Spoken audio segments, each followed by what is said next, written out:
بلاغ للناس، یہ ایک اعلیٰ چیز دسترخوان پہ چنی ہوئی ہے، یہ پیغام ہے ہاذا ہاذا ہاذا، یہ پیغام ہے بلاغ بلاغ بلاغ، پہنچانے کے لیے کدھر کدھر، للناس، لوگوں کو پہنچانے کے لیے۔ کیسے پہنچائیں؟ مسجد میں کوئی آتے نہیں، کتاب کوئی میرے والد صاحب رحمت اللہ علیہ بڑے ذمہ دار تھے اور کچھ دینداری بھی تھی، تو وہ مجھے نا بزرگوں کی کتابیں دیتے، بیٹا یہ کتابیں پڑھو کتابیں پڑھو۔ ان کو نظر آتا تھا اس کو میں نے لاہور بھیجا ہے تو یہ الٹا سیدھا ہو گیا، صحیح راستے پر نہیں ہے۔ 11 سال میری عمر تھی جب مجھے میرے ابا نے لاہور بھیج دیا کہ میں میڈیکل سائنس پڑھوں اور ڈاکٹر بنوں، آگے اللہ نے میرا مقدر کچھ اور کیا تھا۔ تو میں جب کبھی گھر آتا تو مجھے کہتے یہ کتابیں پڑھو، اور میں 2 صفحے پڑھنے کے بعد میری ہمت جواب دے جاتی، میں کہ میرا تو دل ہی کو نہیں پڑھنے کو، میں کیسے پڑھوں؟ تو میں ابے کے آگے کتاب رکھ کے بیچ میں ناول رکھ کے پڑھتا رہتا تھا۔ میرا ابا دا ہاں چنگا پتر چنگا کام کیتی جاندہ ہے، تو میں وچ بدن کی پڑھی جاندہ۔ تو اب کتاب کوئی پڑھنے والا نہیں، مسجد میں کوئی آنے والا نہیں، کسی عالم کی محفل میں کوئی آنے والا نہیں، درس میں کوئی آنے والا نہیں۔ لاکھوں کروڑوں مسلمان ہیں جن کا مسجد سے کوئی تعلق نہیں، انہیں تم مسجد والا کیسے بناؤ گے گشت کے سوا؟ جب تک تم جاؤ گے نہیں یہ تمہارے کیسے بنے گے؟ میرے پاس آئے تو میں ممبر پر بیٹھا نا، اگر میں کسی کلینک میں بیٹھا ہوں تو میرا بھائی دل کا ڈاکٹر ہے بڑا اچھا، ھذا بلاغ للناس، یہ پیغام ہے پہنچانے کے لیے، لہذا اسے پہنچائیں کہ بھائیو اللہ کی مان لو، بہنوں اللہ کی مان لو، اور اللہ کے سامنے ہاتھ پھیلاؤ، کسی اور کے آگے نام پھیلاؤ، اس کو سیکھ لو۔ یہ پڑھنے سے، میں تو مدرسے میں پڑھاتا بھی ہوں، تبلیغ میں بھی جاتا ہوں، 10 مدرسے اللہ میرے ذریعے سے چلا رہا ہے۔ میں اپنے طلبہ سے بھی کہتا ہوں بچوں تم پڑھ رہے ہو سیکھ نہیں رہے ہو، پڑھنا اور ہے سیکھنا اور ہے۔ میں تمہیں صبر کا مطلب پڑھاتا ہوں، سکھاتا نہیں ہوں، کیونکہ صبر کی گھاٹیوں سے گزر کے سیکھا جاتا ہے، تقوی کی گھاٹیوں سے گزر کے سیکھا جاتا ہے۔ توکل پڑھنے سے نہیں آتا، توکل کی گھاٹیوں سے گزر کے آتا ہے۔ درگزر پڑھنے سے نہیں آتا، درگزر کرنے سے درگزر آتا ہے۔ تبلیغ میں ان صفات کو سیکھا جا رہا ہے، اس لیے 6 بر اعظم میں یہ محنت پھیل گئی، نہ کوئی اس میں خطیب ہے، نہ کوئی بڑا علامہ ہے، عام مسلمان ہیں، لیکن دنیا کے آخری کنارے تک اللہ تعالیٰ نے دعوت کی آواز کو پہنچایا۔ ھذا بلاغ للناس، اس ایک آیت کی بنیاد پر لوگ سال کے لیے، میرا اپنا بیٹا سال کے لیے نکلا ہوا ہے کہ باپ کب چاہے گا کہ اس کی اولاد اس کی آنکھوں سے اوجھل ہو؟ چلو میں تو باپ ہوں، میرا اتنا زیادہ بچوں سے تعلق بھی نہیں بن سکا کہ میں پھرتا رہا بہت زیادہ، لیکن ماں تو ہر بچوں کے ساتھ اٹیچ ہے۔ ماں کیسے چاہتی کہ میرا بچہ سال کے لیے میری نظروں سے دور ہو جائے؟ یہ قربانیاں ہیں۔ پھر وہ شادی شدہ ہے، اپنی بیوی کو چھوڑ کے گیا ہے، چھوٹے بچے کو چھوڑ کے گیا ہے۔ یہ میرے گھر کی کہانی، اور ایسے لاکھوں انسان ہیں۔ جو میں جبوتی جا رہا تھا، جماعت میں اجتماع تھا 10 دن کے لیے، تو میرے برابر میں کی سیٹ میں ایک نوجوان آ کے بیٹھا، میں نے پوچھا، پاکستانی جماعت جا رہی تھی 1 سال کے لیے، میں جبوتی جا رہا تھا 10 دن کے لیے، وہ جا رہے تھے 1 سال کے لیے۔ تو میں نے پوچھا بھائی یہ تمہاری جماعت کا خرچہ کتنا ہے 1 سال کا؟ کہا جی 1 لاکھ روپیہ۔ میں نے کہا تم کیا کام کرتے ہو؟ کہا جی میں سدا کے بازار میں بوٹ پالش کرتا ہوں۔ تو تم نے 1 لاکھ روپیہ کہاں سے لیا؟ کہا جی میرے پاس 3 جوڑے کپڑے تھے، ٹوٹل میرا سرمایہ 3 جوڑے، 1 پہننے کا 3 علاوہ، تو میں نے وہ 3 جوڑے 600 روپے میں بیچ دیے۔ اور وہ میں نے کہا یا اللہ میری اوقات یہ 600 روپے ہے، اگر تو مجھے لے جانا چاہتا ہے تو میں تیرے نام کو لے کے جانا چاہتا ہوں، مجھے لے جا، نہیں لے جانا چاہتا تو مجھے قرضہ تو کوئی نہیں دینے والا، میں تو غریب آدمی ہوں۔ کہا جی مجھے نہیں پتا میرے اللہ نے کہاں سے میرے لیے لاکھ کا انتظام کیا، مجھے میرے امیر نے کہا تیرے پیسوں کا انتظام ہو گیا ہے اور میں سال کے لیے جا رہا۔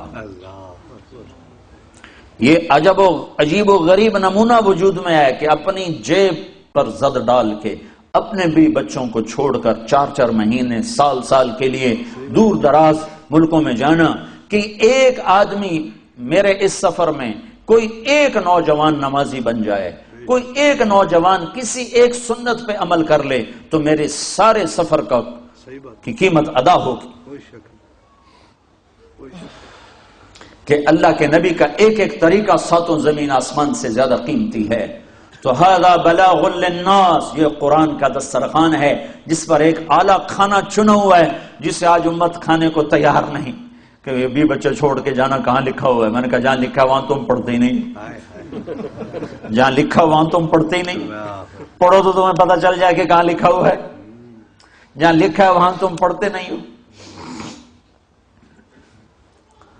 تو میرے بھائیو، روح کا دسترخوان قرآن پاک ہے جو مختلف انواع کے کھانوں سے اللہ نے چن کر ہمارے سامنے سجا دیا ہے کہ ادھر سے کھاؤ حلال، اور یہ بھی اعمال ہیں، انہیں اختیار ہو، تمہاری روح کی غذا ہیں، کہیں توحید کا کھانا ہے، کہیں رسالت کا ہے، کہیں انابت کا ہے، کہیں خشیت کا ہے، کہیں علم کا ہے، کہیں ذکر کا ہے، کہیں اخلاق کا ہے، کہیں قربانیوں کا ہے، کہیں راتوں کے اٹھنے کا ہے، کہیں طواف کا ہے، کہیں حج کا ہے، کہیں مینا کا، کہیں مزدلفہ کا۔ یہ سارا قرآن دسترخوان ہے، اس میں ایک عالی شان کھانا چنا ہوا ہے، وہ تبلیغ کا ہے کہ پوری دنیا کے انسانوں تک اللہ کا پیغام پہنچاؤ، اپنی جان مال کے ساتھ، اپنی جان مال کے ساتھ، اپنے جان مال کے ساتھ، اور ان کی منت کرو، ان کی گالی سنو، ان کا کڑواہٹ، ان کی کسیلی، ان کی کڑوی باتیں سنو، جیسے وہ نعیم الدین ہماری سنتا تھا اور پھر گشت کیا کرتا تھا۔ تو اتنا تو کوئی پتھر کوئی ہوتا ہے اتنا سنگ دل کے وہ بالکل ہی آخر تک نہ نرمائے۔ تو میں نے تو ایک دفعہ اس کو کمرے سے دھکا دے کے نکالا، اگلی دفعہ تو میں شرما گیا، میں نے کہا یار انسانیت بھی کوئی چیز ہے، اچھا جی فرماؤ جی، کہا جی مسجد چلو، میں کہا بھی چلو بھائی۔ ہاں مدت ہوئی سیاد نے چھوڑا بھی تو کیا، مدت ہوئی سیاد نے چھوڑا بھی تو کیا، تاب پرواز نہیں راہ چمن یاد نہیں۔ زمانہ ہوا تبلیغ کا کام چھوڑے ہوئے، پرندہ چھوٹا تھا تو آدمی نے پکڑ کے پنجرے میں ڈال دیا، اس کی آنکھ کھلی تو وہ پنجرے میں تھا، اس نے سمجھا یہی میری کائنات ہے، یہ دانا چگنا، یہ پانی پینا، یہی میری کائنات ہے، پھڑ پھڑانا، اڑنا، پروازیں، چمن، راہیں، آشیانہ، ہر جگہ بھول گیا۔ جب وہ کچھ بڑا ہو گیا تو ایک دن شکاری کو ترس آیا تو اس نے پنجرے کا دروازہ کھولا اور کہا جا بچہ اڑ جا اپنے ماں باپ کے پاس، اپنے چمن کی راہ لے، اپنے آشیاں کا ہو جا، اپنی لمبی پروازوں پہ اڑ جا۔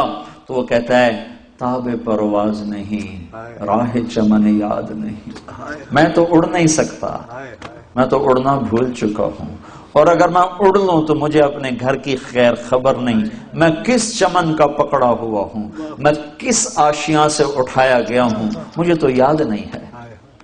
تو آج میرے نبی کی امت کا یہی حال ہے، تاب پرواز نہیں راہ چمن یاد نہیں۔ آج انہیں یاد نہیں کہ ہم پورے عالم میں دین پھیلانے کے لیے پیدا کیے گئے ہیں، ہم سارے عالم کے انسانوں کو اللہ کا پیغام سنانے کے لیے پیدا کیے گئے ہیں۔ ان ملکوں والوں نے آپ پر کتنا احسان کیا ہے کہ آپ کو پاسپورٹ دیے، آپ کو سارے شہری حقوق دیے، ہر شے آپ کو ظلم سے بچایا۔ اسلامی ملکوں میں جو ظلم و ستم ہوتا ہے اس کا ذرہ بھی یہاں نہیں ہے۔ تو اس احسان کا بدلہ آپ کے ذمہ نہیں تھا کہ ان میں کوئی دوزخ میں نہ جاتا، یہ جنت والے بن جاتے، یہ کلمے والے بن جاتے۔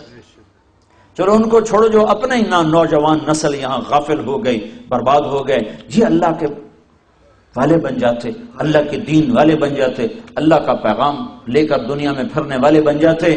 یہ بھائیو تبلیغ کوئی جماعت نہیں ہے، ہم کوئی جماعت نہیں ہے، تبلیغ ختم نبوت کا کام ہے۔ لا الہ الا اللہ محمد الرسول اللہ، یہ کلمہ ہے، اس کے 3 جز ظاہر ہیں، ایک جز چوتھا لفظوں میں نہیں مطلب میں موجود ہے۔ لا الہ الا اللہ محمد الرسول اللہ، کلمہ اتنا ہے، یہاں کے پورا ہو جاتا ہے، لیکن ایک جز ایسا جو ابھی باقی ہے وہ اس میں شامل نہ ہو، لفظوں میں نہیں معنی میں، تو یہ کلمہ پڑھ کے بھی آدمی کافر رہتا ہے، وہ ہے لا نبی بعدہ، کہ میرے نبی کے بعد کوئی نبی نہیں ہے۔ تو اس کو میں لفظوں میں نہیں لا رہا ہوں، سو کے نہ سننا کہ تم پیچھے میرے تو فتویٰ ٹھوکی کھلوتے ہو کہ مولوی تارج میں کلمہ ہی بٹا گیا ساڑھا، جاگ کے سنو، جاگ کے سنو، لا الہ الا اللہ محمد الرسول اللہ، کلمہ ختم ہو گیا۔ لیکن محمد الرسول اللہ کے اندر مطلب میں ایک مطلب اور پوشیدہ ہے، جیسے طارق جمیل میں ایک اور طارق جمیل ہے جس کا نام روح ہے، وہ نکل جائے تو یہ ڈیڈ باڈی ہے، میت ہے، طارق جمیل نہیں ہے۔ لا نبی بعدہ